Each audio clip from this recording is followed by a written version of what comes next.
Okay. Okay, Ready to start the movie? you bet. What movie are we Uh, watching today? oh, yes, that's right. We're watching Revenge of the Nerds 2, Nerds in Paradise. A Um, classic, if ever there was one. well, our last commentary, right? Like, we realized that this movie parodies a lot of the Karate Kid, and so and it is funny. There's a bit of a backstory to this too.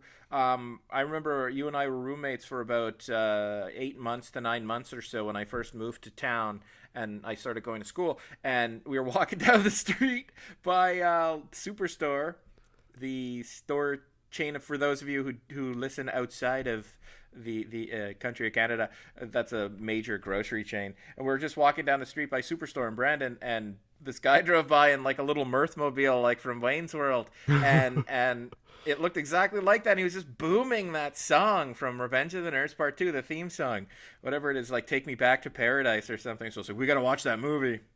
Yeah, that's a classic, Yep, we classic knew we movie. knew we were in for some special memories as soon as we saw that. Yeah, and those memories include immediately going back to where we could watch movies and watching Revenge of the Nerds Part Two, man. All right, okay, let's start the movie in five, Four, four, three, three, two, two, one, one, go. play. All right, 20th Century Fox logo is on screen now. That's pretty much synced up. Man, when I was a kid, I had no idea of what a 2 meant in the title of a movie. So if I saw like Revenge of the Nerds 2, I saw this preview, right, when I was a kid, and this is pretty much what they showed you. This sort of Star Wars crawl, and then they'd cut to Louis Skolnick, who I think it was the joke was he was doing a he was kind of doing the trailer guy voice, right? Yeah. And, in 1984, the nerd revolution began on the campus of Adams College, sort of thing, right? And then they cut to him and he's like, ah! He does that laugh. That was not the laugh, but he does that laugh. And I was like, I got to see this movie. And I'd never heard of Revenge of the Nerds. I was like maybe 6 or 7. And, yeah, so I was like, I got to watch this movie. I always thought this was just a standalone movie. And my dad would say, no, it's Revenge of the Nerds 2. Doesn't that suggest to you that there's a Revenge of the Nerds Part 1? I was like, no. And I'd watch the movie FX2, and then I was like, oh, there's another FX movie. And my dad again would be like, it's FX2. Don't you understand that means it's a sequel and there's an FX Part 1? No. And it's like my whole life until I was about 10. I didn't realize movies had twos after them and that meant sequel, even though I knew there were sequels. I liked Terminator 2. I knew that was a sequel. Ghostbusters 2 was a sequel. But I had no clue, for some reason, when I would see 2 at the end of a title, that meant there's one that came before it. Delta Force 2. I remember seeing a preview. I'm like, there's another Delta Force movie.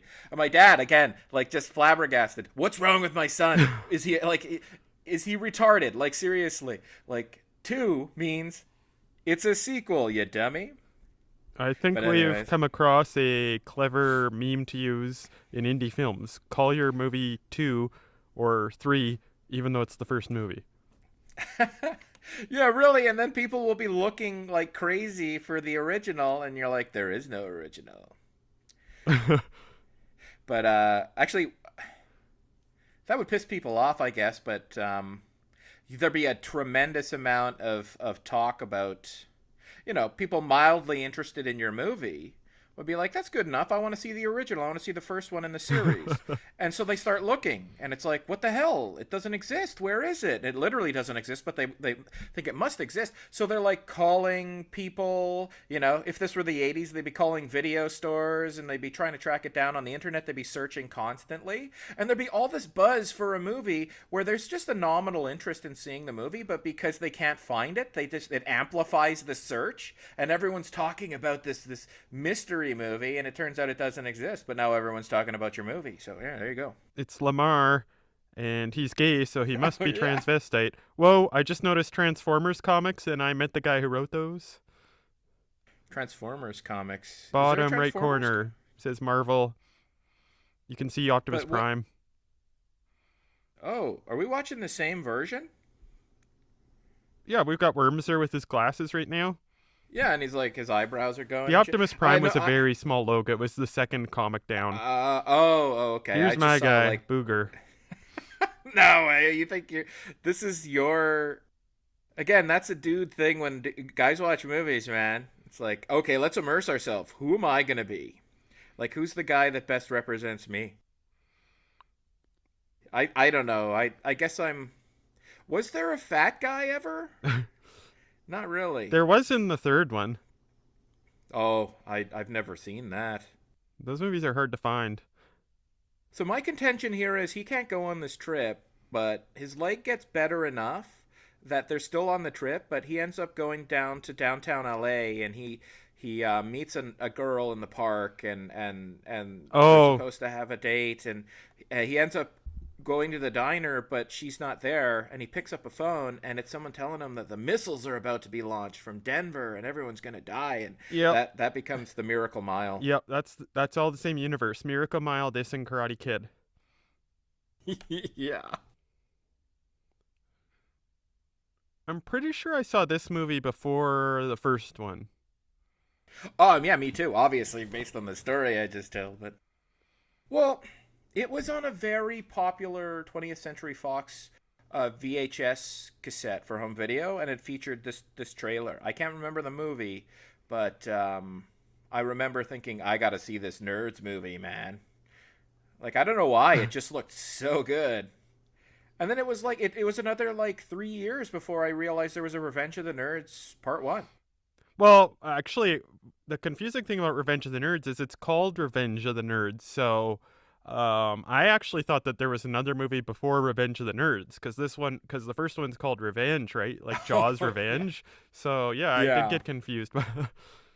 It's just the Nerds and then Revenge of the Nerds. Yeah, or Revenge. I think Rocky. Isn't there a Rocky's Revenge or something? Or No, but I was about to say it's fun. There's no Rocky's Revenge, but I was about to say yeah, it's like Revenge of the Jedi. There's no Revenge of the Jedi either. there's Revenge of the Sith, isn't there? Uh, Yeah, I think so. But um, this was like so advanced when I saw this. and the idea of deriving power from like was that always is that a pivot on the part of people who put cigarette lighters in cars, or were they always like will just it'll heat up this coil via electricity, but it'll also output electricity so it can be used to power things because they're powering it with the cigarette lighter. Oh yeah, James Cromwell too, man. He just hit the speed bump. Yeah. Why did so? Do you think that he didn't want to be in this movie, or did they just put him at home for on purpose? I suspect he didn't want to be in the movie, so he just did the cameo, right? Like Here, he recorded his quick scene, nerds. and then he did the scene where he appears on the beach. That ogre guy. He apparently just rode his role out in this movie, and then he was sponsored some beer. Really? What would be the ogre beer? I imagine not Budweiser, because that they try to be all regal and the king. Oh, this scene.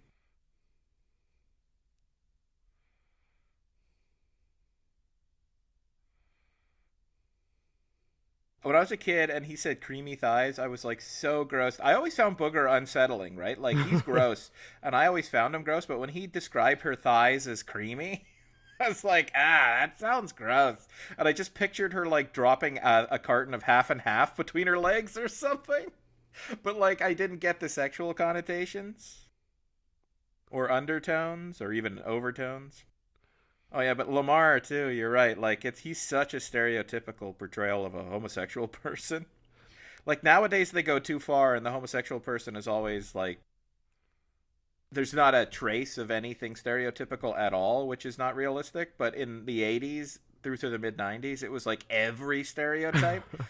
It sucks to be if you're the type of gay person and you want to see representation of your community in movies, you'll never get that because people were either too insensitive or now they're trying to be too sensitive and they turn you into this completely generic blank slate of a character. What does his shirt say?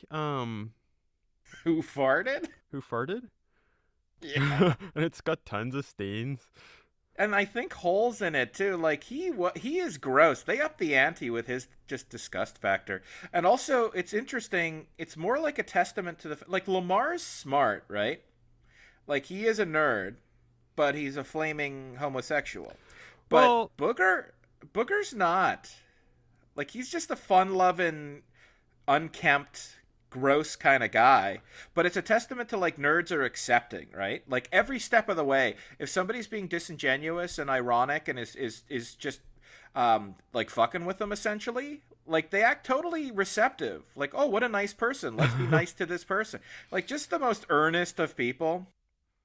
This this movie was set the teams. The first team is good-looking people and the jocks, and the second team is the computer nerds, the gay guys, the gross guys, the weird hypochondriacs. yeah. Um, uh, The nebbishy guys, the studious guys, the gross guys, the outsiders essentially, but they portrayed them in a positive light, right? And that's never happened since. Nerds are reviled now. There's a big movement to turn nerds and geeks and people immersed in nerd culture and geek culture into awful, awful people. It's just not true. But in the '80s, there was actually some love and affection for people who just didn't belong and were socially awkward. some people like nerds. Like some people like them when it's Big Bang Theory. They're like, I like nerds. But then other people, they don't like them. They see them as these hateful Magic the Gathering players who are just so critical. Yeah, like they're treated as hyper reactionary conservative types now. But I mean, the Big Bang Theory too is like it's very much these people never win, right? Like nerds are they're losers. Like they meet people, they find people, but they're just so pathetic all the time. Like these nerds aren't pathetic. They're bullied. They succeed at everything they do, but people don't take them seriously and people aren't nice to them, so they go out of their way to sabotage them, right?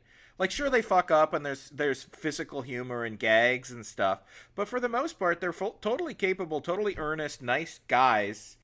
And we see them succeed when they use their robots and they use their crazy technologies to make their lives so much easier and stuff like that. But people go out of their way to bully them and treat them like garbage. Yeah, if this movie was Yeah. made today, you're right. All of these people are really nice nerds. You need like a mean nerd, like you Well, need I don't. really you'd need like the Nazi nerd, like the The Nazi, Nazi nerd. the guy who's on the channels and he's like just super r- hateful right wing troll. You need the um woman hating nerd who's never had sex and it's because there's something wrong with women. It's not because of him. You I don't need think those. I don't categorize those guys as nerds though. They're trying to. There are nerds and there are geeks. There's nerd culture and geek culture, and they're trying to conflate the right wing, not right wing, the alt right contingent on the internet and the really misogynistic or misogynist contingent on the internet with nerd culture. They're not. Those people aren't nerds, and nerds aren't like that for the most part. Sorry, but I have a soft spot for nerds and geeks and people of that culture.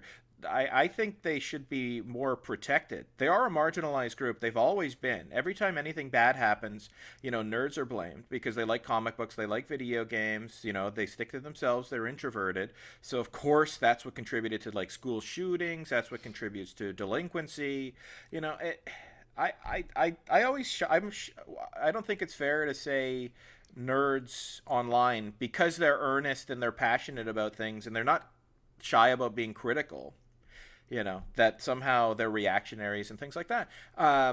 Sorry, I'm going on and on and on about this, but yeah, I'm more protective of nerds, and I think this is the perfect depiction of what it is to be a nerd. Right? They are capable. Big Bang Theory treats them as wholly inept. They're good at science. They understand technology, but they suck with the ladies. They're socially awkward. They don't have any style or fashion sense. They can't do practical things. In this, they can do all of those things and more, and they have to deal with bullies like this guy, who's literally flicking Lewis's nose. This is funny. He's talking to. I'm like just talking about how they're not inept at all in this movie. And then Timothy Busfield. Why am I blanking on his character name? But yeah, he talks to his Worms are. statue. Worms are. One thing I gotta say about the nerds is, in this movie, anyways, they're kind of hypocritical, right? They have totally non compromising standards towards women. They only like perfect tens in bikinis, basically. Um, I thought. Well, that was the dynamic or the dichotomy between Lewis and that was what was great about the first movie. Lewis was an idealist and Gilbert was a realist, and Lewis wanted to get go after Betty, the most beautiful girl on campus and the most unattainable. And Gilbert was like, I mean, it worked out because Betty turned out to be half decent, to Gilbert after he raped her, essentially. But, oh, wait. Yeah, Lewis and Gilbert. Lewis, not Gilbert. But, and Gilbert was interested in, I don't know, girls who were down to earth and interested in the things he was interested in. Gilbert wanted some sort of Lewis wanted an over idealized relationship.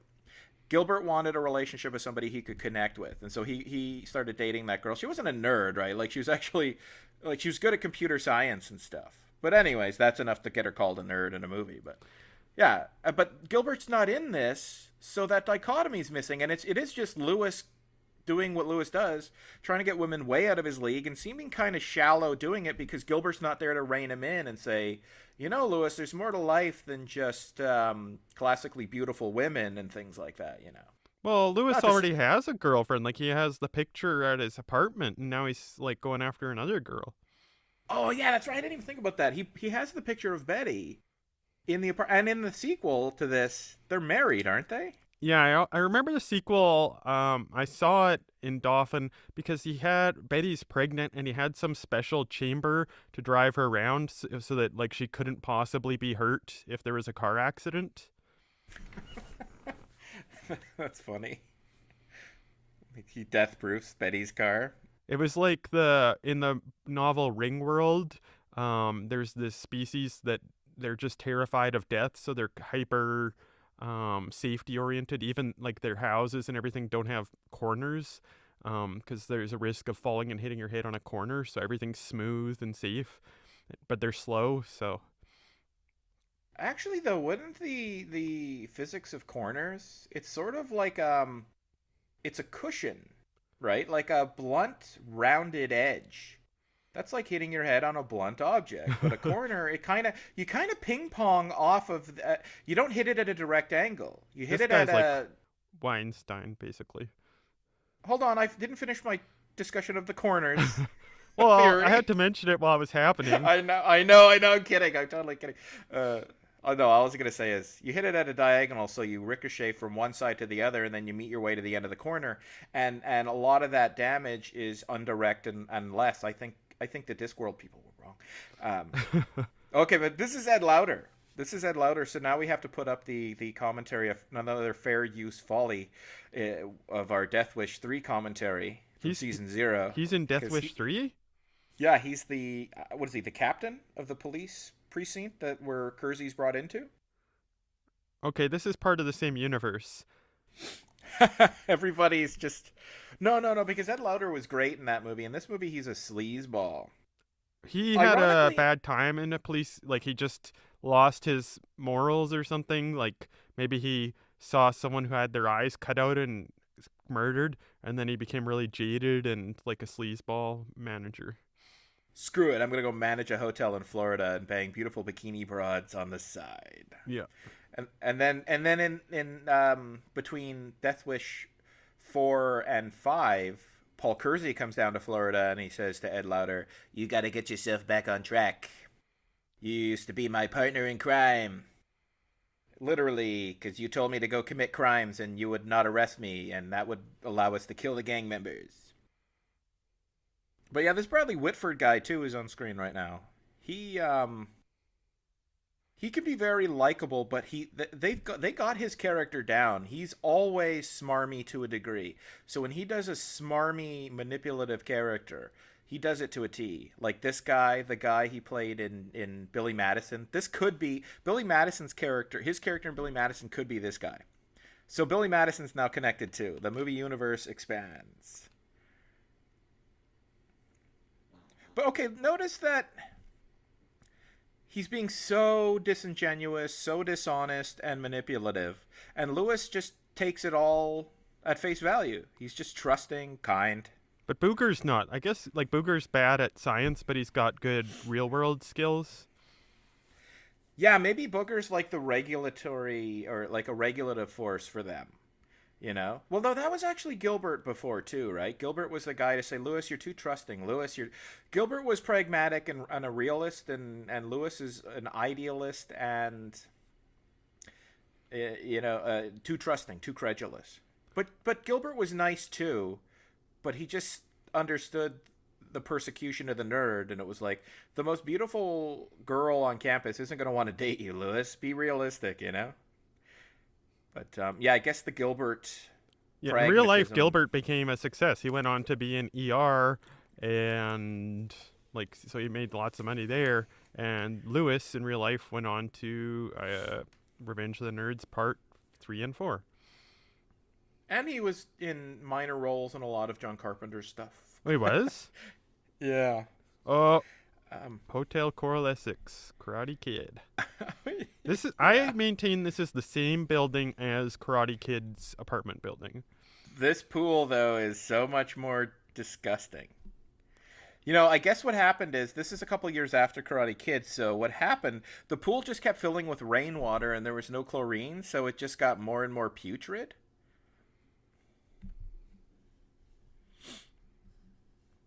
I don't know. When I was a kid, I thought that was Lucy from I Love Lucy. Really? I was an idiot, but. Yeah. Well, oh no! Look, that's not by accident. She just said this is the Ricky Ricardo wing, the husband of Lucille Ball.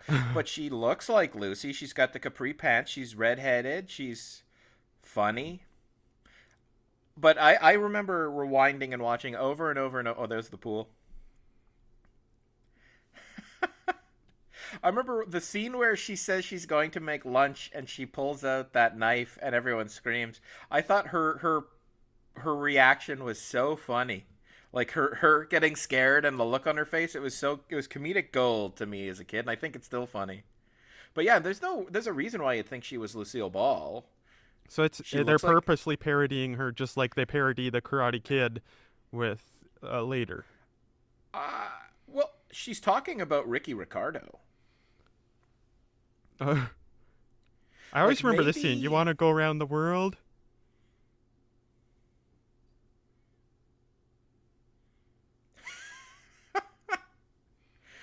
It's funny that they're like looking back at each other like, get a load of this. Are we really seeing this? Is this for real? But then Booger would be like the first to take that woman up on her offer. Yeah, Booger shouldn't he be like trying to butt in line? Like the joke would be in typical of the character, Booger would be sticking, like you'd see they'd stick on Booger, everyone would walk away, and then a hand would reach in from off screen and pull Booger along. Oh, but I guess they couldn't because this had to happen. Snotty. This guy makes me feel better about my life. I don't live in a nice house or have a nice vehicle, so I'm like Edward Poe Wong. Is that his name? Edward Poe Wong? I think so. Like in the movie? Because they call him Snot. I thought his name was Snotty. My name is Edward Poe Wong. Oh, but doesn't he? But you can call me Snotty. I don't think I'd come up with that. We'll see, I guess, pretty soon. Yeah. Oh, this scene here, that's so funny. But what does she have on her face too? She's got like. Just a little evidence. Magic carpet.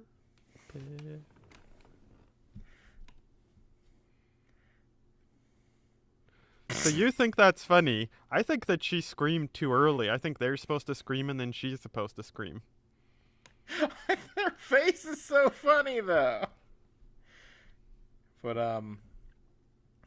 in a way that's gross, but in a way, shouldn't people be happy to have the freshest possible chicken? I guess it's not properly bled. Maybe that's the problem. It's probably gonna be soft too when they cook it. But yeah, now I want to eat chicken, and lucky enough for me, I have a rotisserie chicken in my kitchen. It's funny that he's wearing sock garters too, right? Like, He's a funny men. character. Like he's very understated, but he's pretty funny. I've been watching Unsolved Mysteries a lot on Amazon, and like there's this one episode where, well, one episode they start accusing Dungeons and Dragons of being a satanic cult. So I think that Oh probably had yeah. a big, like they said this body was found in the ocean, but no one can explain the cuts and bruises. Was this the satanic cult? And then they asked the police officers, like, no, he probably fell off a cliff, and got hit on the way down, and that's why, yeah. And then the Stack comes up. He's like, "It's possible, but who? Did he jump or did someone push him, like the satanic cult?" Oh, he clearly fell. He was intoxicated, and there was a security camera off that caught him. He stumbled and fell due to intoxication. And they What interviewed can the we nerd, say? and the nerd guy who's in charge of the Dungeons and Dragons. And he's like, "Look, if I was gonna murder somebody, it surely wouldn't be the guy who was staying in my apartment." I just picture Robert Stack breaking character and becoming Elliot Ness or something, as they would depict him on The Simpsons, like barging in and be like, "Look, nerd, we all know what you guys do behind the scenes, all right? Just admit it, like grabbing him and smacking him around. You killed him, didn't you? It's like, you crazy nerds and your satanic cults." Oh man, this scene though where Ogre is peeing throughout the entire of the scene. I can't hear This him is peeing. Can you hear him peeing? uh I guess. no, but I got too much going on here. It's hard to like, Oh, I can hear him now. So, I'm gonna up the volume. but yeah, a bit. like he just doesn't stop. And when I was a kid, I was like, he's peeing forever. But then I started to think like, like my kid mind would take me in the direction of, man, if I had to pee for 5 minutes at a time, my whole life would be spent peeing.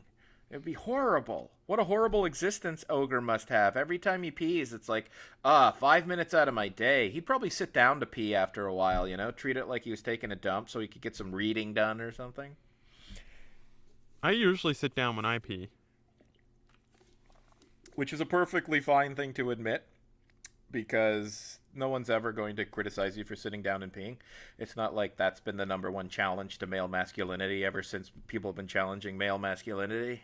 What do you sit down to pee? No, I think about that too. Like, I'm studying for this comp test, and I feel like it's every time I gotta take a piss, and I'm like on a roll. I'm like, oh fuck it, I'm just gonna go sit down and pee and read while I'm, so I don't have to stop. I'm like kind of understanding the material, and I don't want to get up to pee. So it's like, I'll just take my material in there, sit down, read it while I pee. It's fine. And they did a whole Curb Your Enthusiasm episode based on that, where Larry David's sitting down to pee, and everyone's like, you sit down to pee? He's like, hey! It's like, you know what? By the end of the day, I've read an entire New York Times, okay? You know how productive I am because I sit down and pee? And it's like he's making a lot of sense. So Ogre, it's implied Ogre has sex with this very good-looking girl, right? Well, it's depicted on screen. Oh. And I never thought much of that, right? When I was a kid, of course. But it's like, Ogre is not just, like, he serves a utility. He's a gorilla. He's super tough, and he's intimidating, and he does things unflinchingly and unthinkingly because he's got sort of a childlike temperament and intelligence. But he also gets ladies a lot of the time. And they all, like, just sort of submit to him. Like, they're clearly consenting, and they are attracted to him. This is a classic 80s prank where it would just take weeks of planning and thousands of dollars in props for this prank. The nerds aren't that stupid. I think they're gonna sacrifice a virgin.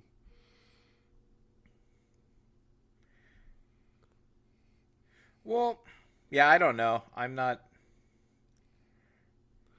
Like, the nerds are portrayed as incredibly gullible. Oh, they are. They're very credulous, right? Trusting, credulous, earnest. Just like Ernest. Like Urkel. Yeah. Every Friday night, like Urkel. Now, what? Yeah, this is just for the sake of a set piece, right? Like, throw away all of their intelligence and their ability to reason. Not when it doesn't involve trusting people. Like, the problem is they give the benefit of the doubt sometimes when they shouldn't. Like, these people are on the level, I should trust them, it's the nice thing to do. And they sort of turn off their ability to reason and their perceptiveness. But this is for the sake of the set piece, right? And then the nerds get naked, and then the nerds end up in the restaurant.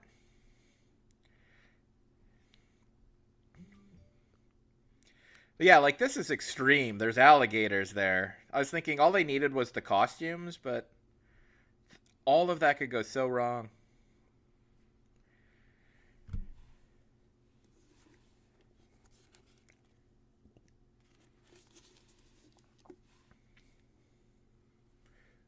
Yeah, they're also portrayed as cowards. Well, that would probably be likely. But it's also, you need it, right? Because the last movie, it was the same thing. Gilbert stands up to them, and it's like a long time coming. Same thing with this movie. This movie shows the contest between two of the Platonic virtues, courage and wisdom. The contest? Yes. The jocks represent courage, and the nerds represent wisdom. But the jocks aren't very... Are they courageous? Like, they tend to have things handed to them, and they don't take risks. I think the nerds are in a... There's a tension in these nerds. They're courageous, but they're wise. They just burn their clothes because people who they allegedly believe are murderers asked them to. Yeah, but they also went after... They followed these guys because they thought there was an imperiled woman, that needed to be saved.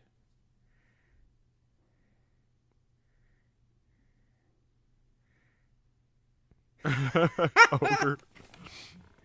It's like... But are they implying that when that Timothy Busfield bumped into Ogre, he just pushed his pelvic region enough to give that woman an orgasm? Ogre gets so much sex that he could just quit mid-sex and just walk away like it's nothing. Just quit mid-sex with a beautiful woman to persecute some nerds. Oh, yeah, I was going to say, like, all for the set piece, right? And it's almost like, and then the credit sequence will show them turning around, screaming to the sound of "Take Me Back to Paradise." Yeah, if that's you're right. the song. It's for the trailer. It was a good scene when I was a kid, sequence. though. But And when he tucks his undershirt into his underwear, though, that's a classic nerd touch, too. I bet he tucks his shirt into his underwear.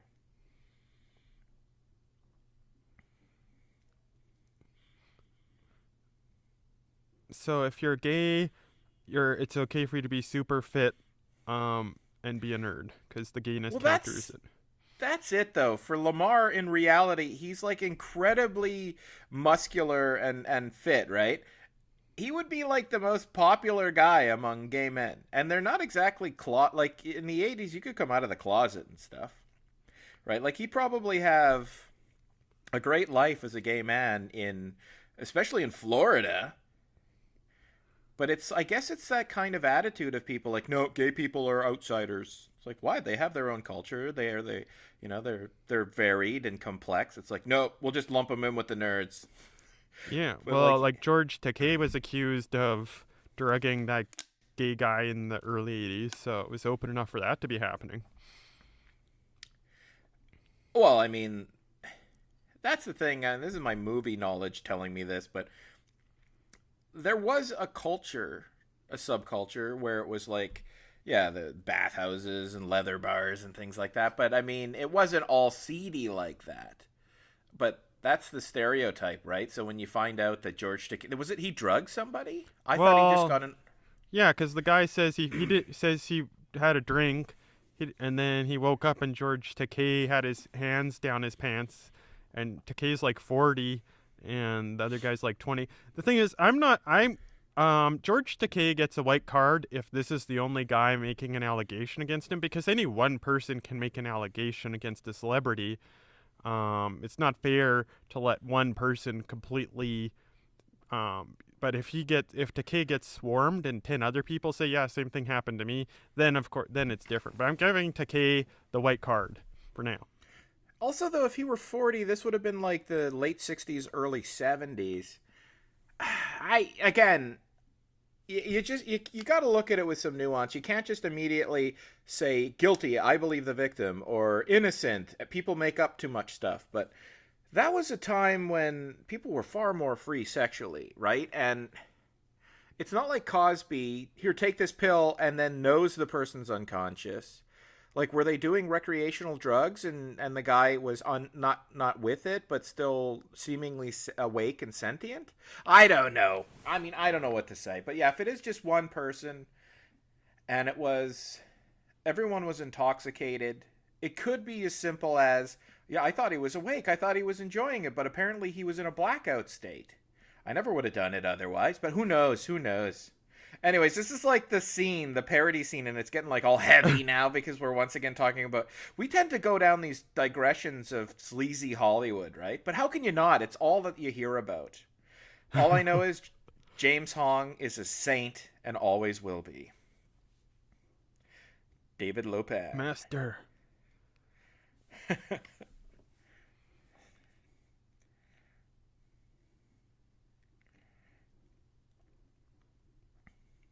Soon you will take over.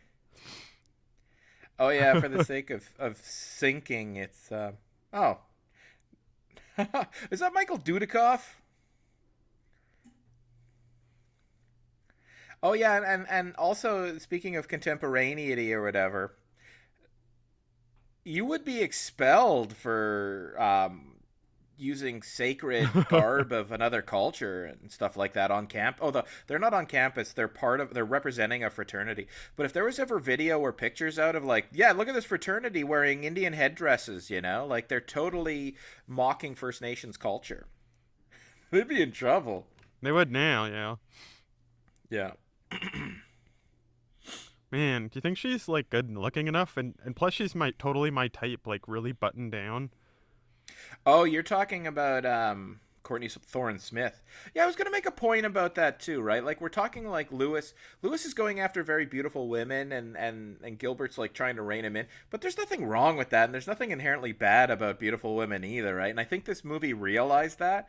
In the first one, they made Betty out to seem pretty awful, and she basically succumbs to Lewis, right? Like she doesn't say, "I'll give him the benefit of the doubt. I'll give him a shot." She hates him until she finds out he's useful. He can provide her with sexual pleasure.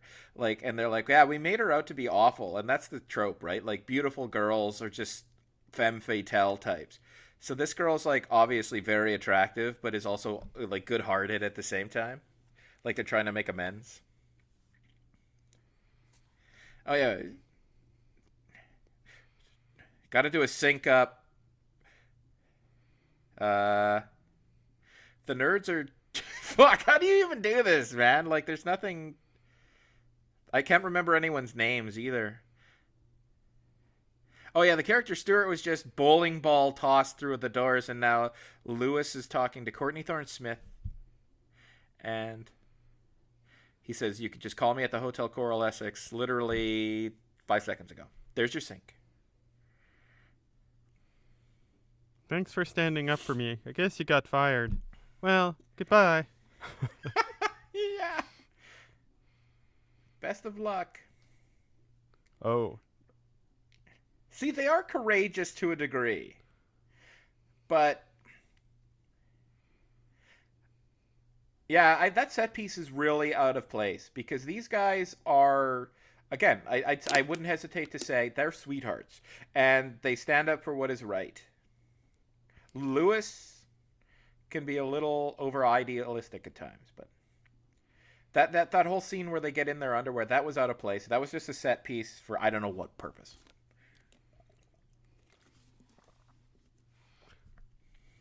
Maybe. Or maybe they've grown courageous now. Well, I think they were before because they followed that girl who seemed to be imperiled heedlessly, right? So I think it is the tension between this wisdom you speak of and courage. I should read more Plato, I guess, but Well, there's like the four Platonic virtues: it's wisdom, justice, temperance, and courage.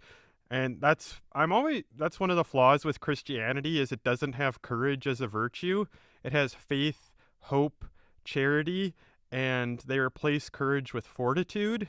So it's like enduring a hardship becomes the courage of the Christian. well, that's like an extension of the Old Testament, though. Wasn't the Old Testament a lot of pretty much toil and stoicism is virtuous? Like that's a pretty powerful call it Marx would speak of the opiates of the masses and what would pacify people and keep them from questioning and making major changes. That's a pretty good opiate is to convince people that stoicism and standing up in the face of adversity but not really trying to do anything about it, just enduring it is a virtue. And then you're so easily manipulated and oppressed and taken advantage of. It's like we'll go to heaven. We'll be the ones who are more virtuous. We'll be the better people if we just lay down and take this bullshit, you know. And that's the problem with the Stoics too. They really told themselves that everything was fatalistic, deterministic, and they were very important cogs in a wheel of a machine that was more important than they could ever know, and that gave them solace for, you know, despite the fact that they were slaves or lower caste. And that's the origins of Stoicism, right? Just dealing with hardships in a way by taking solace in the fact that you're very important. But they weren't, and they were deluding themselves, and they should have stood up for themselves. That's why I don't, when people treat Stoicism as something that involves standing up for yourself, that's absolutely not what it was about. It was just enduring hardship without showing emotions and pushing back. Revenge of the Nerds Part 2. I second it. Is he?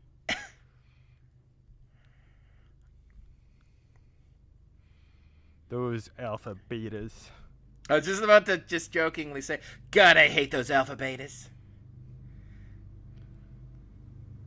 Point of order. Point of order.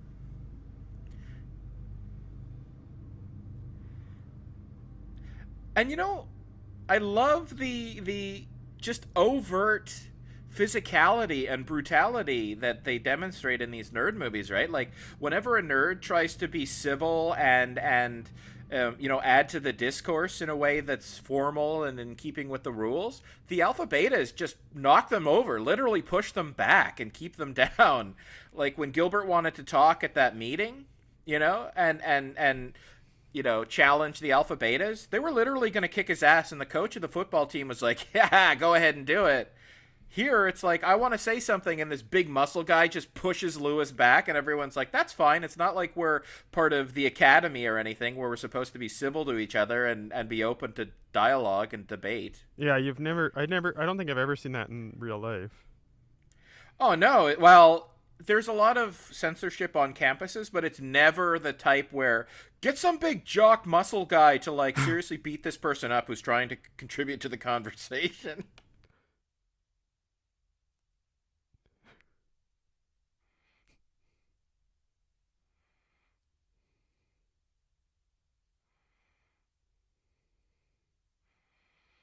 Oh, no. Is it? This isn't. Oh yeah, this is the hot oral sex Yeah, thing. I I didn't was get that when confusing. I remember seeing oral sex when I was young, and I had no idea what that is. I um I was like, what is that? Do they sit there and talk about sex then? Yeah, I had no clue either, right? And I wasn't gonna. Well, sometimes I would ask. I was like, "What's oral sex?" But no one would explain. Although, you know, my mom had a lot of textbooks and stuff, like nursing books on human sexuality, and I would read those. So I had a surprisingly vast, not vast, a surprisingly deep knowledge of certain subjects, but in other areas I was completely naive, so I didn't know what oral sex was. And I also thought masturbation was sexual intercourse when I was a young kid. And so I thought when someone's masturbating, I thought, well, they're having sex with somebody else. And so it was very confusing when they would tell us about masturbation in family life class and stuff. And like I remember a Roseanne episode where DJ was like 12 years old, and the episode focused around DJ masturbating. I'm like, DJ's having sex with women in his bedroom? Because Roseanne was like, Dan, it's just masturbation. But it's like, Roseanne, I don't like that he's doing that up there. And I was like, yeah, you really should stop him. He could get somebody pregnant. But I was just a real idiot as a kid.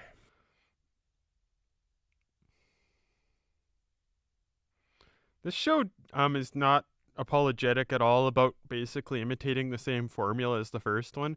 We need to beat him at the game. What can we do? We'll host a music festival and then we'll sing a song. Yeah, and we'll win them over with our charm, and alpha betas will inevitably resort to just violence. Like, they'll. Like, what did they do? Like, didn't they? They won the contest, they won everything, The but then. alpha betas ran in their house and trashed it. Yeah, I was going to say they trashed their house, didn't they? But I was also confusing that. They had a dorm space, and they also just went in and threw their stuff out the windows in the beginning of the movie. Yeah, so the alpha betas literally exile them in a way to an island.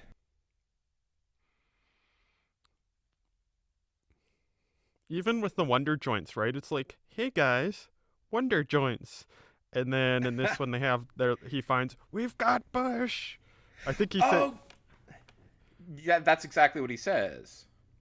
But you notice that was somebody said that line went over very, very well with audiences. Where Booger says when that girl shows her pubic hair, Booger says, "We've got Bush." Everybody loved it. We have to do that in this one too. And some producer was like, "It's got to be PG-13. We can't show pubic hair in this movie." And so it's like, well, Booger's got to say, "We've got Bush." Oh, make it about like a bush, like an actual literal bush. What about marijuana plants? Fine, whatever. I don't care. I don't care about drugs or violence or anything. I just don't want there to be nudity and sexuality in this movie. I'm a prude. Listen here, this is a direct-to-video release. We can't be cutting out our audience by having a rated R. Yeah, we can't have it. Oh, this was actually in theaters, though, eh? Like, this was a theatrical. This was a feature running in wide distribution in theaters. So they clearly wanted the wider audience. And I don't think Revenge of the Nerds came out at a time when they had. It was 84, right?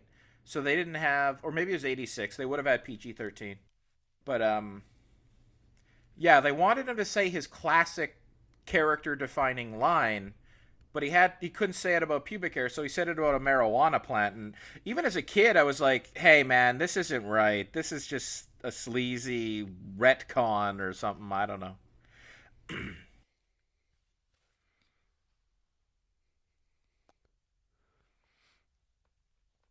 You know what I think is a weird way of obfuscation, a weird way of obfuscating and hiding from people, what governments do is calling propositions naming them after numbers.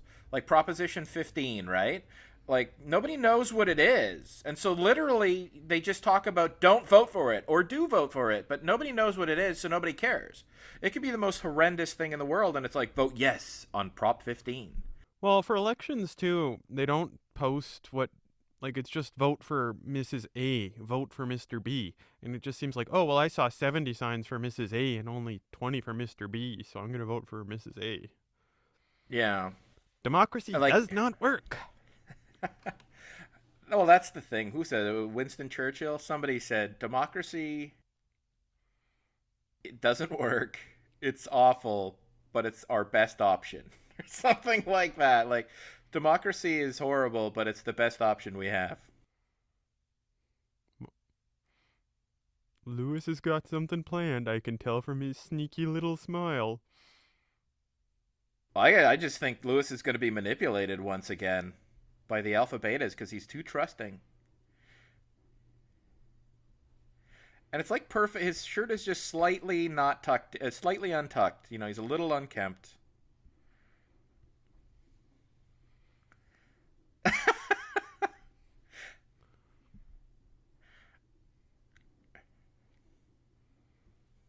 See, they're so credulous and they're so trusting.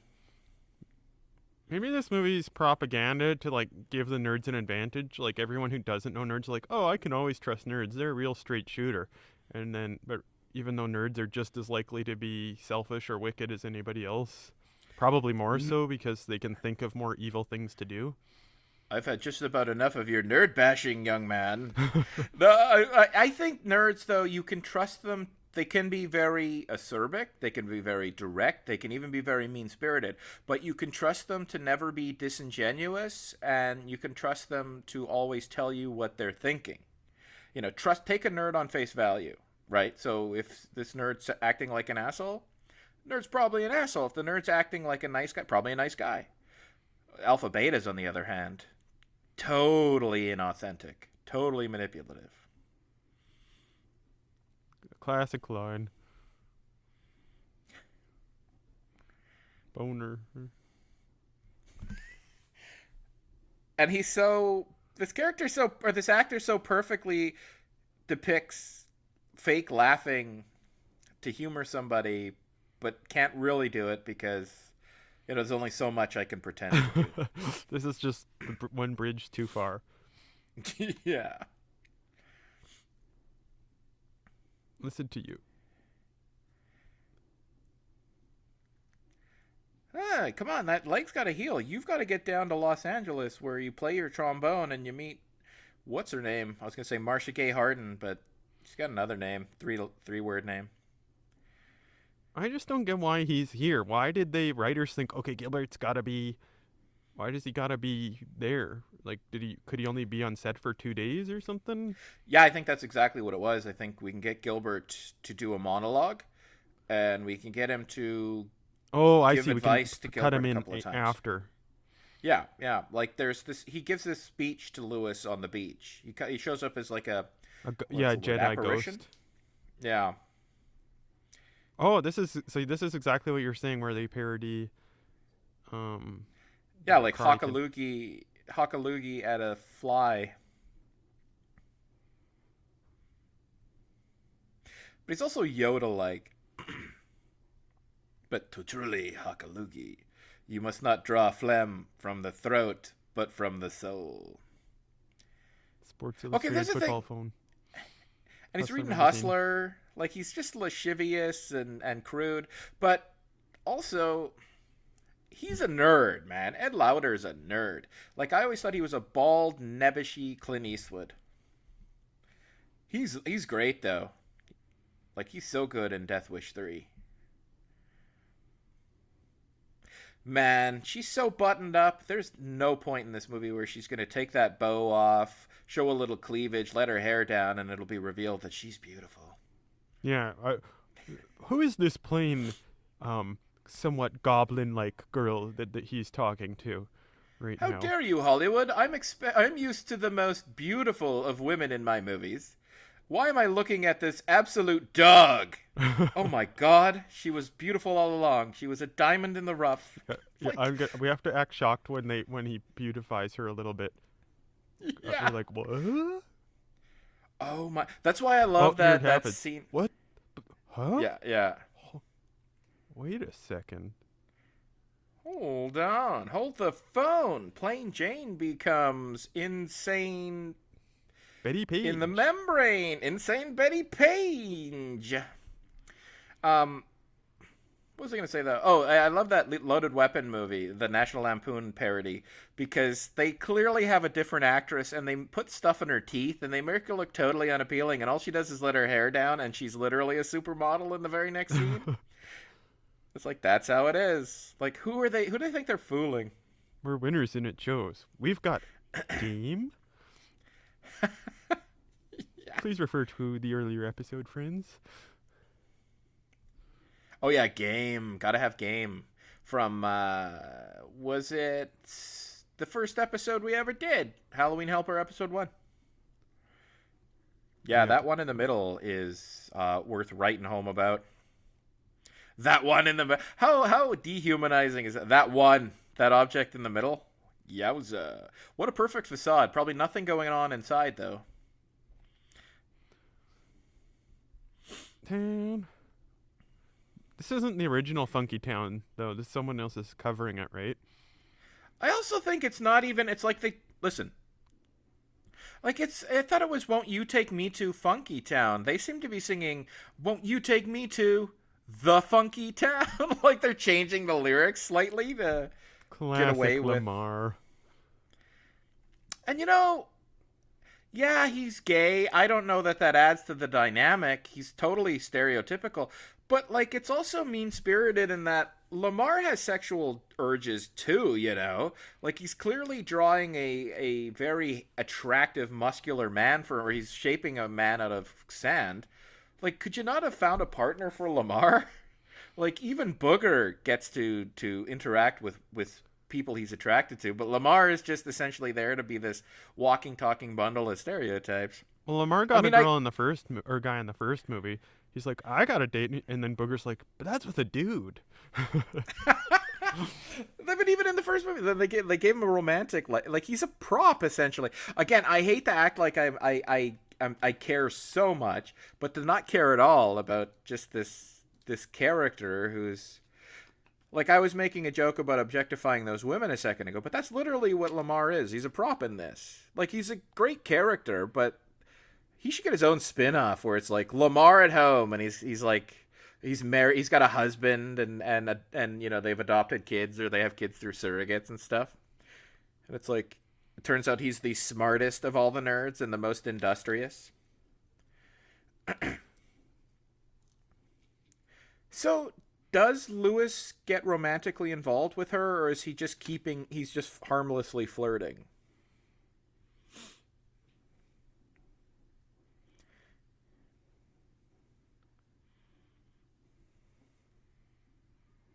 I don't think she really knows what glial cells are. I'm just sort of. That's the number one problem with nerd movies. None of these actors have any kind of awareness of the technobabble they're spouting, right? And even the nerd actors, like Robert Carradine's dad was a pretty famous actor, and his brothers were pretty prominent actors too. He grew up probably like just in the lap of luxury, like with celebrity. He was probably dating girls like her constantly. He's not a nerd. Like, he doesn't know anything about glial cells and neurophysiology. But yeah, so that's why it's always so stiff and forced, right? And the writers of these movies too, they don't have any kind of technical expertise and they don't consult with people. So what they have to say is always out of a first-year university textbook anyways. 6.1 gigawatts! Or however many gigawatts it is. 1.28? I don't know. Yeah, But that's the thing. If you're going to do that, you've got to go insane. You got to be like Ray Stantz, where it's like just so, this layering on the technobabble so thick and it's so ridiculous. Ray Stantz is like, from Ghost, like that's the Ghostbuster guy, right? Like I don't know his last name. Oh yeah, Egon. I was gonna say Ray Stantz. Played by Egon. Ray Stantz played by. Oh yeah, he believes all that. Like that's why it's so. Like I'm sure, like his family's really into the occult. Like he believes all of that. But he also he knows he's exaggerating the technobabble though, right? Like he probably has some expertise, but it's like a full floating, full torsal vaporous apparition, And it's real. Like, complete protonic reversal. We neutronized it. Okay, maybe he didn't write that part, but neutronized, complete protonic reversal. But the point is, he's just taking words out of a textbook, right, and just throwing them out there. Like this movie, they try to make it seem credible, like where that guy's talking about something about infinite, or I don't know, infinite space or something, and he's like, just take an asymptotic line and extend it outward. And it's like, oh, I totally see it now. But it's like, okay. What if C-A-T spelled does he dog? Does he have a Watchman shirt on? Santa Wormser? Senator, didn't Senator. Didn't he say? I thought it was Santos the wrestler for a second. Oh, I like some weird, what do you call it? Hey, it's Venus Flytrap. I'm surprised they don't make a, well, it's not prison, I guess, but they don't make a prison joke on behalf of Lamar. Thinking like, ooh, look at all the men here. Like, I guess they have some standards, some shame. You don't want to be gay in prison, that's for sure. You don't want to be known as a gay in prison. Actually, why not? It's like, I mean, I guess it depends. If you attach yourself to a tough person, then that's fine. But if not, then you get like handed around. Well, gay people aren't necessarily unassertive and lacking in strength and ability to stand up for themselves, right? I think it would be like the equivalent of being a heterosexual guy like me thrown into a prison full of women who do nothing but work out and try to develop their physiques. I'd be like, thank you, God. I'm just kidding. I wouldn't be like that Well, because I'm an atheist. they make fun of that on, I think, Robot Chicken, where he's like, "This is the best day of my life." Like that's what Lamar says. Oh, they feature Lamar on. They put him in jail, and Oh, there you go. See, like they didn't even go to that well in this movie. It took Robot Chicken to do it.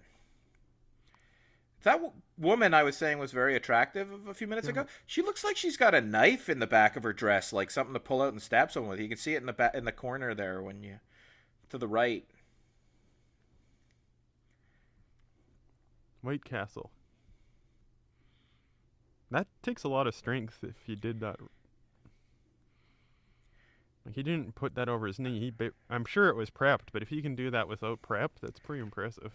Like snap up. No, it had like a total.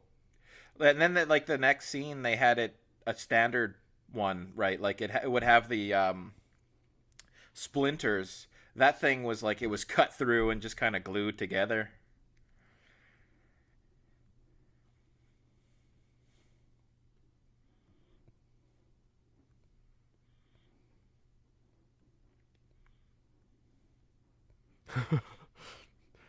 Why don't I see more scenes like that in movies today?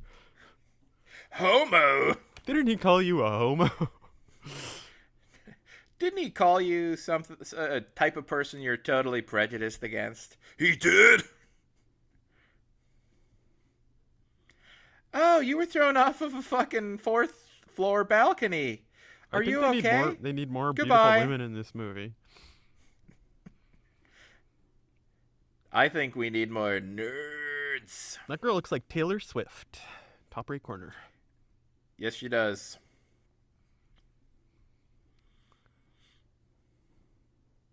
They're like 40 yards away from that pool. Ogre didn't just throw him off the balcony. He threw him like 40 yards vertically. No, horizontally. 40 yards vertically. I don't have crabs. We need to up the dick and fart joke quota. We can't just go to the booger well. Hey guys, fentanyl. Fentanyl? What? Instead of Wonder Joints, he's like, "Hey guys, fentanyl." I don't even know if I'm saying it right. It's like, I think that's right. yeah, just like my hepatitis and HIV. Guys, I don't have HIV. I don't have hepatitis and HIV. I have full-blown AIDS. See, he's wearing a Watchmen shirt. What is a Watchman shirt? Oh, That comic series that they made the movie out of. Maybe that. Like only maybe the the Watchmen comic is had that. older than we thought. Well, 1986, right? The show or the comic? The graphic novel. Maybe that's a meme or something from before. I don't know. Maybe we're No, this was witnessing 19. some sort of total This was platonic 19. reversal. This is 1989, though. So it would that comic would have been around, but it's an interesting. It would be kind of inside, right? Like it was a cult phenomenon to a degree.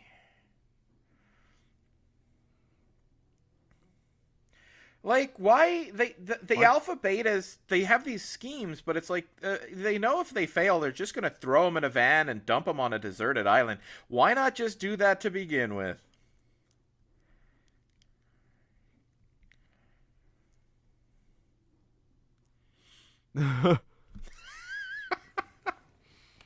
So he's got these sort of scheming con man kind of it's con man type intelligence, right?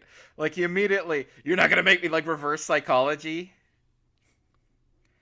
Oh yeah, and it is it. I like how they deal with Ogre here, right?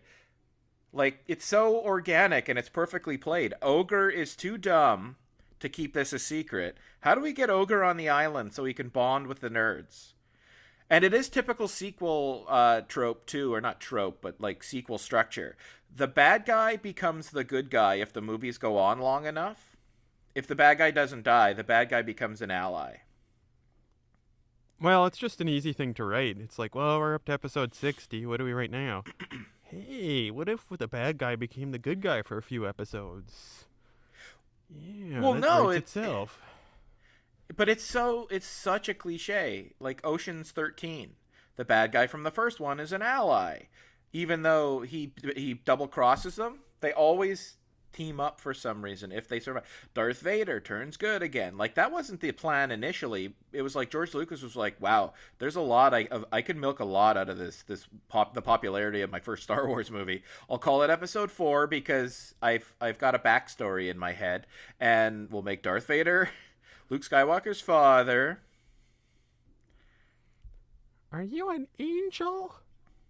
Why do you say that? My mom says angels are the most beautiful girls in the world. That was so creepy.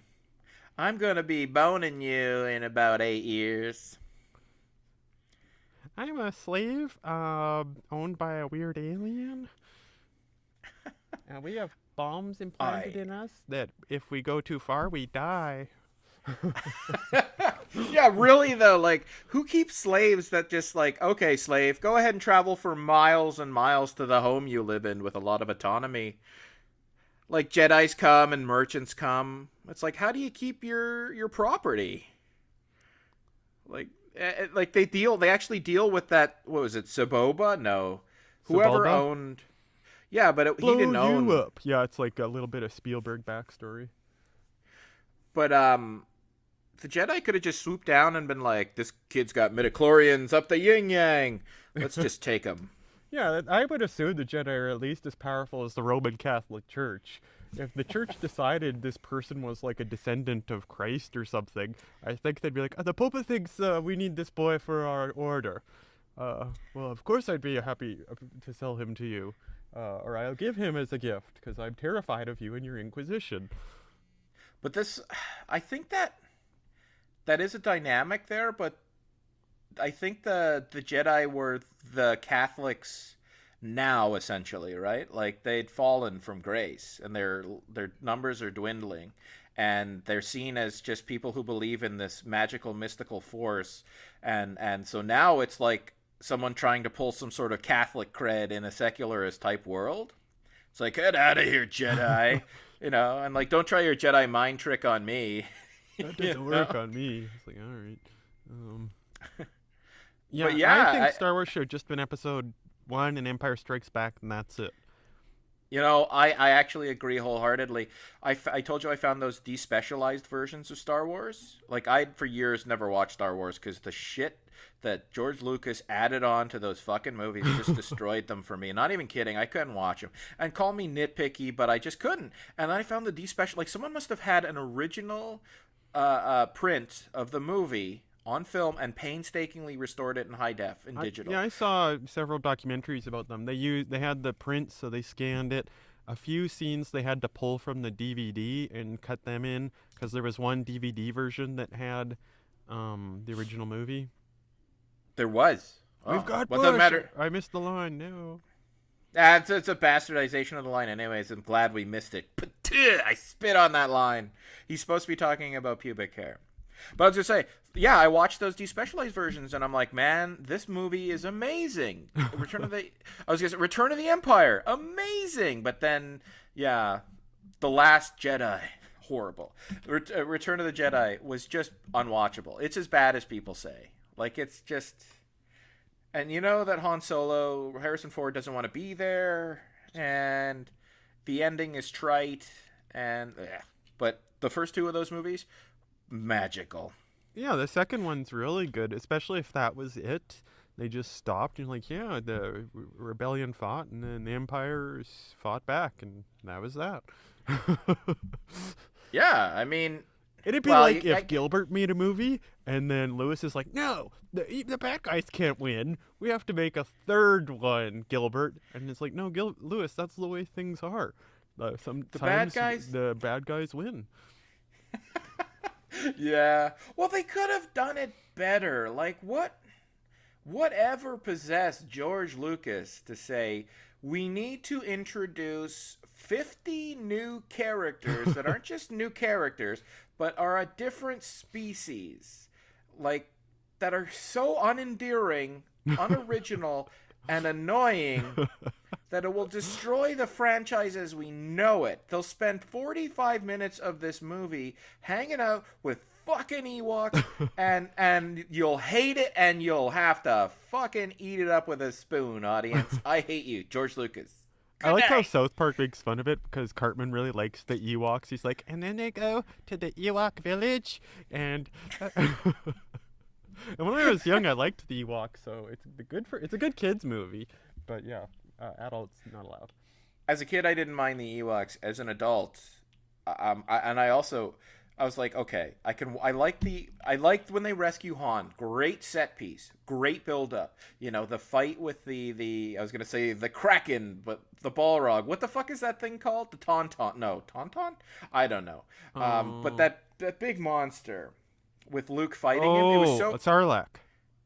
okay. The Sarlacc. It was so ingenious the way he tricks it. The start of the movie's good when they're in when Luke Skywalker walks up to that and he's like a Jedi and you're like, oh, this is gonna be good, and he's like, let me in. He's like, oh, master, he must see you. And it was.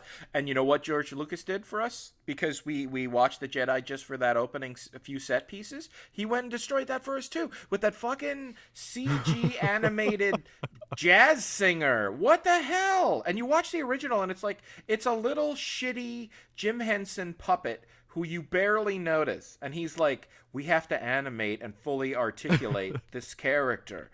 And she's going to sing for 5 minutes, and it's going to be grating on your nerves, and you're going to eat it up with a spoon, fandom. Like, that's one movie, too, that has one of the most forced fandoms I've ever seen. I've never seen a bigger group of people who clearly could care less about sci-fi, acting like they're huge sci-fi nerds because they love Star Wars. I love Star Wars. Why? It's not that good. If you're going to obsess over sci-fi movies like that, you would see right through Star Wars. It's popcorn fun, sure, but it's all character cliches and tropes, and it's all old serials, you know. Yeah. Like, every idea's been stolen, and it's absolutely everything's derivative. Well, when you compare it to, like, when you start listening to audiobook sci-fi audio or reading sci-fi, like Dune or Ringworld, or Vonnegut, you're like, how can I go back to movies?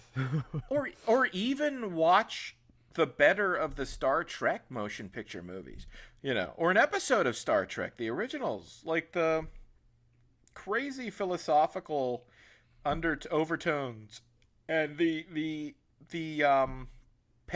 imperiled the way that they are, the unique villains, the unique dynamics of characters, having to outsmart people and stuff like that. It's so much more well thought out. Now, look, you could like Star Wars as an action movie. You could like Star Wars as an adventure movie. But people who are like, I love hard sci-fi. My favorite movies are Star Wars. I don't buy it. I'm sorry, I don't buy it, and I'm being a supercilious, elitist schmuck about it. But, he does slide things in there, though. Like, in the third movie, he's like, oh, I've got a handheld thermonuclear device. Huh. And then in the second movie, oh, did you know all the stormtroopers are clones? What? What if we had a robot army that could fold up into a portable spaceship? What? Handheld nuclear. Yeah, I said nuclear. Yeah, Princess Leia pulls out a handheld thermonuclear device, right? Yeah, sorry, I just said nuclear and then you said it, and so I repeated you, and then I said nuclear, and then you said nuclear, and then changed it to nuclear. It's amazing, that fucking word and its pronunciations. Like, I don't say, you either say nuclear or you say nuclear. I say nuclear, but if someone says nuclear, then I say nuclear for some reason. Anyways, I'm just talking about how my brain works, and I'm like, why does my brain do that? Anyways, okay, I didn't notice that, but I did notice, like, you mean like... Well, that he was does in the drop movie. things in there, like little. He just doesn't expand on them. Because in the second movie, there's that species, and they're all cloners, and it's just not done right. There's a lot of things that don't make sense in that movie. In Attack of the Clones. Yeah, in the attack. But probably the biggest thing that doesn't make sense is the Emperor is in charge of a galactic empire with probably I don't know, a billion planets at his disposal, and all he can think about is this one Jedi. It's just a religious fanatic. It'd be like the president focusing only on Israel. It's like, we gotta get this Israel thing ironed out. It's like, there's more countries than Israel. Yeah, but only because the president thought that's where Jesus is coming back or something. Like why does he focus on? Why does he care so much about his apprentice? It's not because, I really want to have an apprentice. It's because it's like the grand scheme requires this chosen one. For the other side, he's the chosen one. For the emperor, he's the chosen one, and it's all because of their grand scheme, right? Like some sort of, I don't know, foretold way of things are going to be. I don't know. I'm like so sex starved right now that I would be so happy just to hug that girl for like 30 seconds. I'd be like, Sorry, are you saying I missed that? Are you saying currently you are sex starved, or if you were on that island? no, I you am would be currently sex- so sex starved that I'd be like, man, that would just hit the spot. Even just hugging that girl for 30 seconds, I'd be like, Oh man, that's funny. Well, you're more just what's the word, man? Transparent and unabashed about things. I don't talk about my sex starvation. But yeah, I guess. But I mean, that is Courtney Thorne Smith after all. I mean, I don't think you have to be sex starved to be like, she's no yep. Elizabeth Shue, who was, by the way, 21 years old in Karate Kid. And the Karate Kid was 24 in the Karate Kid. I just want to point out in the era of finding out that all of these politicians and Hollywood figures are doing awful things to women who are very young and don't deserve it, that when I was attracted to Elizabeth Shue last week, she was 21 years old at the time. Like I She's just like older to pull than me. I just like to pull a Meryl Streep and say I knew nothing about these bad things going on and I only ever do things correctly. I'm completely innocent in all of this. This is where nerd culture goes off the track right here. It like implies to jocks that you can translate your geometry, your chemical skills. Like you have to be incredibly proficient with chemistry and physics to be able to pull things like this off. I would assume. I don't But also, where did they get these devices and things? Like they have circuitry and a milk jug. Maybe they disassembled the non-existent cell phones. Oh yeah, for sinking purposes, they're about to fall through that into that bunker where the weapons are with the tank. The metal detector's going. They're gonna. See, the nerds, I have to admit here that the nerds find a function for everyone. They're not like, this ogre is too dumb. He's genetically inferior. He must be gotten rid of. They're like, no, ogre's strong. He can be used to carry the metal detector. And they're breaking through. Yeah, no, it's good. Everybody's an archetype in a way. And they all serve a purpose. it's just like St. Paul says, we can't all be eyeballs. Someone's got to be the foot. St. Paul, I don't know who that is. Well, like in the body of the church, we can't all say I want to be the eyes. Someone has to be the head. Someone has to be the foot. Someone has to be the basically ass. So it's like the masses have to be the horrible, awful, swampy butt crack. Sorry, masses, but it all makes perfect sense, right? I'm being metaphorical. Yeah, I guess it makes sense. I'm gonna have to tell everyone my theory during the credits about St. Paul. So just remind me so I can go on a rant. Okay. But I should also point out that we mentioned religion twice, and notice how it both involved convincing large numbers of people that their lot in life is necessary and important to a degree, even though it's completely undesirable. Like we were talking about how I said, oh yeah, Stoics, fortitude versus. I think I do that to myself. Like I'm not always happy in my position, so I'm constantly rationalizing things. Like I am virtuous. I'll go to heaven. But also, yeah, but somebody's got to be, the naval lint. Like somebody's got to be the awfulness of the body that makes society work or whatever. Like convincing people that their shitty lot in life is something that is important and they serve a purpose, so that they just lump it. That's religion for you, man. I'll be George Carlin now.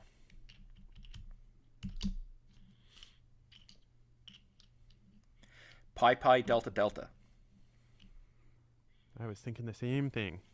Are these people in a lot of movies or something? Like, why are they here in this movie? Yeah, it's like let's do a callback to Mr. and Mrs. Howell, I guess. From, well, they did a Gilligan's Island thing with the coconuts, using it to fashion a metal detector and the headphones, and so that couple clearly is modeled after Mr. and Mrs. Howell from Gilligan's Island. Maybe that's the intention.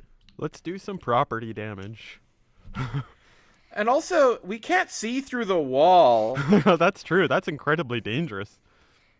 And that's typical of movies, right? Like, I was watching a lot of that Everything Wrong With series where they would watch movies like this in the scenes, and they'd stop and they'd say, apparently the nerds don't care that they could crash through the wall, killing killing dozens of people in one fell swoop. And that would be like a movie sin. But yeah, okay. It's a movie, though. That's what we should have to put up with. And then they kind of, what do you call it? They kind of lampshade it. It's like, stop, no. And then they realize that we shouldn't be driving this thing. It's the nerds. They're back. And they're bad. And this tank floats, so we have to make the most of it. We'll drive it right into the pool. The Olympic-sized fucking lap pool, all of a sudden. Is that vehicle called a... there's a name of the virtue. Stalwart. I think that might be a stalwart. That's the actual name of it? It could be. It's like this vehicle that can go on the land and sea. It has these freakish abilities, though. Like, it works better when it's under a load, and if it's on like a flat road, then the gears boxes for the tires burn out pretty quick or something. So it's a lot happier if it's off road in really bad conditions. Huh. Well, I gotta get myself a stalwart because conditions here in London have been pretty shitty. Nothing but rain. Yeah, I was at a comic convention and I met a guy from the Supernatural series, and I put him on the phone with the girl who I have a baby with, and he described me as stalwart. So I was like, I'm gonna look up that word. It's like, and then I saw this machine. Is like, that's me to a T, all right. Semi-amphibious.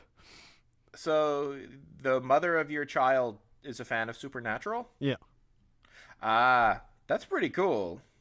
If some mother of my child called me up and was like, hey, guess who I'm talking to? And it was like Linda Hamilton or something. You're like, holy shit. No, she couldn't come to the convention, so instead of me talking to him, I got him to call her on my phone. Okay. I imagine you had to pay some money for this, though. It was I paid for his signature, but the call he just did.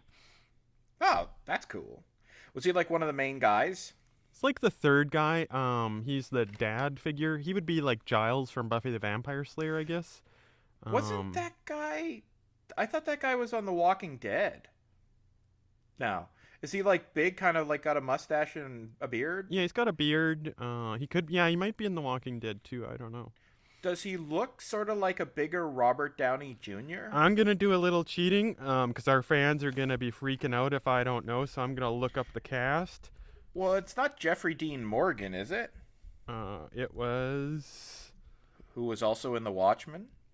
Or Watchmen? It is...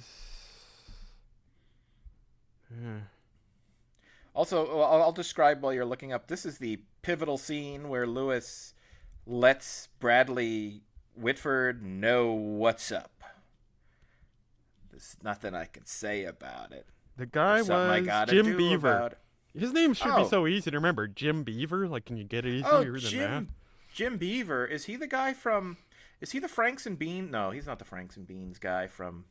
Was he also on Deadwood? No, I gotta look him up. Yes, he was in Deadwood. I don't know anything. The funny thing is after he gave his little speech, he's like, and if you'd like to come up, he just says, if it doesn't sicken you to pay for a signature, you could come up and see me. So he was sort of heavy set. He was on that show Longmire in an episode too. I think that's who that is. Now I gotta look. I'm sorry. I gotta look him up. I Wormser gotta. is. Look at that guy hugged. The guy Lamar hugged the younger guy. He wasn't at all worried that he's gay and that he might get turned on by hugging him. I don't have the movie on my screen. I'm sorry. I'm looking up Jim Beaver. I'll discuss it. Who are you gonna choose, Booger? What the heck? Lewis is kissing this blonde girl. What about Betty? Did everyone forget about Betty? I think it's more he's just like that sailor in that classic picture of the sailor kissing the nurse. You are a Lewis apologist, and it is disgusting. Well, it's just like I'm so happy I could give you a big kiss. There's nothing sexual about it. It's like celebratory. Okay, I now that I know that, Well, you're just a Betty worrier about her. you're concerned with Betty. I'm more I'm a I'm a Lewis apologist. Oh, Gilbert's back. Like, why couldn't he have? Okay, Gilbert's in this movie for about 10 minutes, maybe, right? Why couldn't they just splice him in every once in a while and be like, man, Gilbert's diarrhea is so bad. He's always running that would off have been in a the funny bathroom. gag, yeah. Just, Yeah. it's like, yeah, you could have that as a running joke for like 10 times, like very clear that he's not in the movie, but like, it's like, oh, I've got it. Just have it spliced in. Oh man, it's diarrhea or something. They purposefully put a bad optical effect of him like superimposed with everybody. I always thought this beverage they make it they portray it as bad tasting, but it looks good.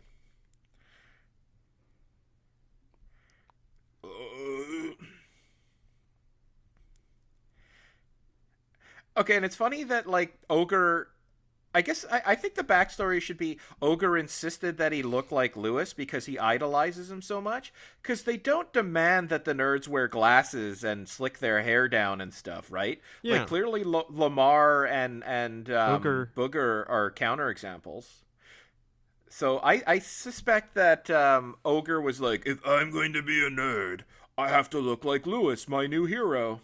Because he looked at him when he punched Bradley Whitford's character, and he was like so impressed. I can kick.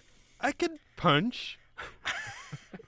I'm strong. I can kick. He didn't say punch. I was wrong about that, but he did say I can kick. Look at that ending. Classic. I love and it, just like Karate Kid, man. Yeah. Freeze frame on the greatest moment of these characters' lives. And they hand slap, forming the lambda symbol. Yeah, so about St. Paul, here's the conspiracy theory. In the Old Testament, there's a book called Jonah, and in that one, God tells Jonah to go to the Assyrians, who are the enemy of Israel, and preach to them. And he's like, no, I'm not going to preach to the Assyrians. I hate them. I want you to destroy them. So he goes in the opposite direction, and then there's the story about Jonah getting swallowed by the whale, spit up on the shore of Assyria, and then he preaches to them for like 2 minutes, and then they all are like, we're terrible sinners, and they all convert and repent. So St. Paul is like the modern Jonah of the New Testament. The New Testament doesn't say this, but he goes to preach to the Romans, and he purposely distorts the teaching of Christ. So Jesus, like in the Our Father prayer, he never says, I am the Son of God. He's like, our Father. So Jesus actually is a monotheist. He's actually still a good Jew. But Paul's like, you know what? Jesus was the son of God, just like Hercules was the son of Jupiter. And so then the Romans swallow all this, and then God's like, you did this to me again. I'm going to hammer you. You're going to make them, if you're going to make them idol worshippers, then you're going to live among them for two millennia. No. So there you go, audience at home. If you were paying for this, that's what you'd be paying for. Theology at its finest. Yeah, that's what your money would be going towards. Okay, so what's the conspiracy? Well, because like so much Christian belief is based off of St. Paul's letters. If you read just the Gospels, Jesus never goes around, except maybe in the Gospel of John a little bit, but the other three, he never says, I'm the Son of God. I'm the physical incarnation of God. Jesus is like, we're all children of God. We're all brothers and sisters. Love each other, do unto one another as you would have them do unto you. But then you have these letters of Paul where it's like, Jesus is the Son of God. He sacrificed himself so that we could be forgiven for the original sin in Adam and Eve. Like, he pulls all this crazy stuff, him and St. Augustine. And if you took That's where that came from. if you took Christianity as monotheism, if you just said, like it wouldn't be very different from Judaism, right? It would be the same. It'd be like the only difference is he's spreading monotheism to the hated Romans. Um, Another conspiracy theory is that the Jewish rabbis purposely made Judaism, added a bunch of unnecessary rules to make it less attractive to everyone else because they don't want to share their great, amazing secret of monotheism. So they're like, yeah, you got to have the Sabbath, and you're not allowed to turn on a light switch or light a fire, nothing. And you're not allowed to eat 50 different all these foods. And like they just made it so hard so that everyone's like, shh, piss on that. I'm gonna worship Zeus. That's not actually a conspiracy theory. I heard a modern day lapsed Jewish man talking about his religion and how it's purposefully difficult to convert to.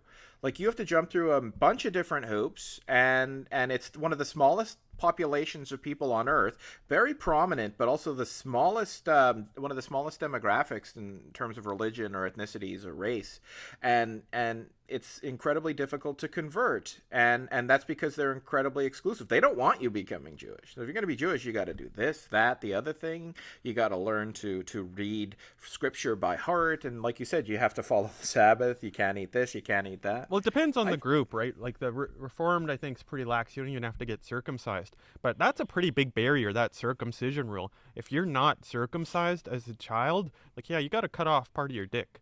It's like, oh, I guess I'm going to skip on that religion. It's like, and you're not allowed to eat pork. Well, pork is like half of my diet. It's a cheap form of meat. No lobster or shrimp either. Oh. Well, maybe is a part of the conspiracy theory that I think is false, because people have pointed out that like pork caused a lot of disease. Like trichinosis was a problem. Eating shellfish, notorious for going bad, being rancid. You can't really preserve it and things like that. So if you convince people it's in defiance of some sort of religious imperative, and is sinful, is bad, is verboten, then you could have people, there's utility in it. They eat healthier. So maybe that's not true. I don't know. The Sabbath rule is probably the hardest thing. It's like, so what you're saying, it's a nice day, and we can't go out and plant our fields, right? Exactly. And I don't know. Yeah. Anyways, that's okay. But then sorry. Yeah, the movie's over, folks. The movie's long over. But let's just continue this religious discussion for the sake of the audience at home who clearly wants to know. I suspect I don't know anything about religion. I don't know anything. I can't even talk. But I was going to say, is it a conspiracy? It'd be a conspiracy theory, certainly. But it seems like you're suggesting they're told this, but then actual Jewish people go ahead and do whatever they want on the Sabbath. Like, No, I think like Paul had a conspiracy. Paul hated the Romans, so he feigned conversion to Christianity, and he twisted Christian teachings to make it an idolatrous. Like, I think St. Paul actually believes in God and is a monotheist, but he doesn't want the Romans to be monotheists, because then God might love the Romans more than the Jewish people. And I don't know, I think Rome may have just recently destroyed Jerusalem, or did it shortly after, and so he doesn't. If you think monotheism is a real religion and you don't want to share your amazing discovery of God with other people, you want God to only love you, right? So how do you do that? Well, you twist the religion so that the other people will do things that God hates, like worshiping idols, like saying that Jesus Christ is a physical manifestation of God, like, oh, well, we should have crucifixes and everything. Sorry, that's not the transitive property apply there, though. Jesus is God. If you worship Jesus, then you're worshiping God. It's a complex thing. It's like Jesus is God, the Father is God, the Holy Spirit is God. Jesus is not the Father is not the Holy Spirit is not Jesus, and there is one God. So all of those statements have to be true in official Christian teaching. And they say that the Bible is full of contradictions. It's That's literally not in the Bible. breaking. That's theology from like Augustine. Oh, I thought the epistles of Paul was. Well, okay, so it's not the epistles of Paul. Paul is the one who says Jesus is the Son of God. Okay. Jesus never says, I'm the only Son of God. You should say prayers to me. Like, just say the only thing, as far as I'm concerned, that we know Jesus said is the Our Father prayer, which we all said we were, Our Father who art in heaven, hallowed be thy name, thy kingdom come, thy will be done on earth and is in heaven. A Jewish person or a Muslim person could say that prayer and be 100% okay with that. That's a fine monotheistic prayer. And that's, as far as I'm concerned, the only thing we actually know Jesus said. I don't think Jesus walked around saying, I'm the physical manifestation of God. You better worship me because my blood has this miraculous property of removing original sin. Without me, you are surely damned to hell. I'm not sure what happened with Moses and them, but maybe my blood is retroactive too. I'm kind of like now wrapped up in the whole Leibnizian um, law of non-contradiction kind of ramifications of all of this. If Jesus is God, Jesus equals God, is identical to God or identified with God. Well, it can't be. Can't be because Jesus has the property exists in space and time, and God doesn't have that property, so they don't share. They're not perfectly indiscernible, clearly. But there's something about it where you're saying Jesus equals God, but Jesus doesn't equal God. And that's just a flat out contradiction. No, Jesus So, equals God. The Father equals God. The Son equals God. The Holy Spirit equals God. The so Father they is all not equal the each Son. other. The Son is not the Holy Spirit. The Holy Spirit is not the Father. And there is one God. So it's 7 statements. But essentially, it's two statements. If A equals B, B equals C, and C equals D, you're talking about one entity. And if they don't equal each other, now you're talking about 4 different entities. So it's a statement about one entity, and it's a statement about 4 entities that are unique. But they all have the same name, and they all denote the same object. So we either have one object, or we have 4 unique objects. Like, that's one Something. problem. Another interesting question from scholastic philosophy and theology was, could God be a cucumber, right? So if Oh God yeah, can the become a old human being, "Could could God God be have a been a cucumber?" cucumber? Why not? Because it's not that I much of a mean, stretch, right? The creator of the universe being a human being, it's not much further to be a cucumber. but why is that even a question? I mean, nobody ever doubted. They literally said in the Bible numerous times God was omnipotent, right? Like that's something that's made explicit, right? So from omnipotence, I don't anything know if it is follows. said in the Old Testament. Like, the Old Testament, like, God, it sort of has power creep. Like, in Power the book creep. of Genesis, God is talking with these other beings, maybe gods, maybe angels, about what he should do. And then Moses, like, says, I want to see you. And he's like, well, you can't look at my face because you'll die, but you can see my back. So he sees the back of God. And then, yeah, it's like, by the time it's the New Testament, they've got, like, got a lot more powerful. So, Okay, so where does omnipotence come from? Because that's the source of all major contradictions, right? Like like, it's easy in to say. Genesis, like, Adam and Eve are like, we're naked, and God personally comes down and it's like, kills some animals and here's your furs. He got. Oh well. Yeah. Okay. So that's the problem too. There's omnipotence leads to paradox, not just contradiction, but paradox. And the standard: can God lift the rocks, or can God create a rock so big that even He cannot lift it? No matter how you slice it, there's something He can't do. But it's also the idea of omnipotence is contradicted by the fact that God has to do work. You know, like He's not powerful enough to just by divine providence bestow upon these people the things they need, unless. But then he could also just shoot knowledge into their heads, but he has to give them free will, and you don't really have free will if you know everything, right? There's a sort of a determinism of omniscience in a way. Like, what do you do, unless you have knowledge of something that you have to do, you have knowledge of imperatives. But maybe he's like, I have to demonstrate and model for them how to live now. Watch me kill these animals and convert their fur to wearable, insulative material. I've never seen, like, at a furs murder protest, I've never seen, like, Christians or anyone counter protesting with a Bible verse saying, God gave Adam and Eve furs. God cannot make mistakes. Well, I have heard people use religious arguments of yeah, things were put on this earth for human beings. That has to go back to the Adam and Eve Yeah, because story, they right? because he gave them for food. Yeah, like so they have used those arguments when people talk about conservation, when people talk about global warming, even. It's like we have to, reduce our consumption and reduce our output of carbon. It's like, nope, God wouldn't want that. God put everything on this earth for us to just take and use. And God won't let us destroy ourselves because Jesus has to come back first. yeah. Well, I think after all this talk of contradiction and erroneous beliefs and the lack of tenability of religion, I should close by saying we should all just blindly trust religion, right? That's where the logic has been taking us all along. So yeah, Jesus is coming back, so don't worry. Until Jesus comes back, nothing bad or nothing cataclysmic can happen. Exactly, the black hole couldn't hit the Earth. Anyways, I'm glad we're not alienating any of our fans. It's not like any of them are going to be Christians or Jewish Are you people or we've said before that I'm Protestant, Catholic, Jewish, and recently I converted to Muslim as well. and that's going to please every single person in any one of those groups. Did you hear? He's Jewish. Wonderful. He's also Muslim and Christian. What the fuck?